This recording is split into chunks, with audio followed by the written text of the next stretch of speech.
আমাদের সমাজে হাম মানেই কেবল সামান্য জ্বর আর শরীরে কিছু লালচে ফুসকুড়ি ওঠা, এমনটাই ভাবেন সাধারণ মানুষ। কিন্তু আপনি কি জানেন, দেশে হামের প্রাদুর্ভাব এখন কেবল একটি শারীরিক স্বাস্থ্য সমস্যা নয়, বরং এটি রূপ নিয়েছে এক গভীর জাতীয় সংকটে। ইতিমধ্যেই প্রায় অর্ধ লাখ শিশু এই রোগে আক্রান্ত হয়েছে, যা আমাদের ভবিষ্যৎ প্রজন্মের সক্ষমতার উপর এক মস্ত বড় প্রশ্ন চিহ্ন এঁকে দিয়েছে। চিকিৎসা বিজ্ঞানের ইতিহাস বলছে, হামের প্রভাব কেবল চামড়ার ফুসকুড়িতে সীমাবদ্ধ নয়, এর আসল রূপ আরও অনেক বেশি ভয়ঙ্কর, যা সরাসরি আঘাত হানে শিশুর মস্তিষ্কে।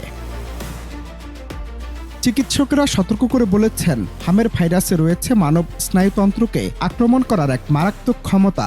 এর ফলে তীব্র এনসেফালাইটিস বা মস্তিষ্কের প্রদাহ হতে পারে। এমনকি হাম হওয়ার 7 থেকে 10 বছর পর SSPE নামের এক বিরল ও জটিল রোগে আক্রান্ত হতে পারে শিশু।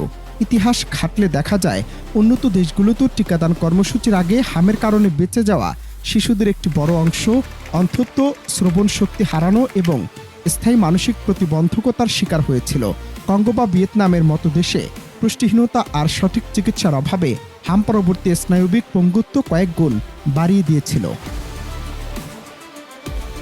গবেষণার তথ্য বলছে, হামের কারণে যারা মস্তিষ্কের প্রদাহে আক্রান্ত হয় তাদের মধ্যে 20 থেকে 40% শিশুই দীর্ঘমেয়াদী স্নায়বিক বা জ্ঞানীয় সংকটের মুখে পড়ে। আপাত দৃষ্টিতে সুস্থ হয়ে যাওয়া অনেক শিশু পরবর্তী জীবনে কথা বলতে দেরি হয়, শেখার অক্ষমতা, স্মৃতিশক্তি হ্রাস পাওয়া কিংবা মৃগী রোগের মতো স্থায়ী সমস্যায় ভুগতে পারে। বাংলাদেশে বর্তমানে আক্রান্ত হাজার হাজার শিশু ঠিক একই স্নায়বিক ঝুঁকির মুখেই রয়েছে। আর এই জটিলতা থেকে শিশুকে বাঁচাতে প্রয়োজন সমন্বিত পুনর্বাসন ব্যবস্থা।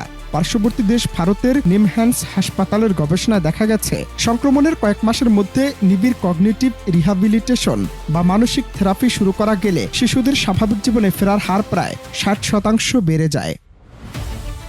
বাংলাদেশে ঠিক একই কাজটি করে আসছিল দেশের শিশুদের একমাত্র বিশেষায়িত আশ্রয়স্থল শিশু বিকাশ কেন্দ্র বা SBK, যেখানে শিশু বিশেষজ্ঞ, ফিজিওথেরাপিস্ট, স্পিচ থেরাপিস্ট ও মনোবিজ্ঞানীরা মিলে একটি শিশুকে পূর্ণাঙ্গ সুস্থ করে তোলেন। কিন্তু চরম দুঃখের বিষয় হলো, দেশের এই নাজুক সময়ে শিশু বিকাশ কেন্দ্রগুলোর সেবা পড়েছে চরম অনিশ্চয়তার মুখে। আমাদের ভবিষ্যৎ প্রজন্মকে পঙ্গুত্বের হাত থেকে বাঁচাতে এখনই রাষ্ট্র সমাজকে একযোগে এগিয়ে আসতে হবে বলেই ভাষ্য বিশ্লেষকদের। অনন্ত হাসান মাসুদ, বাংলা টিভি।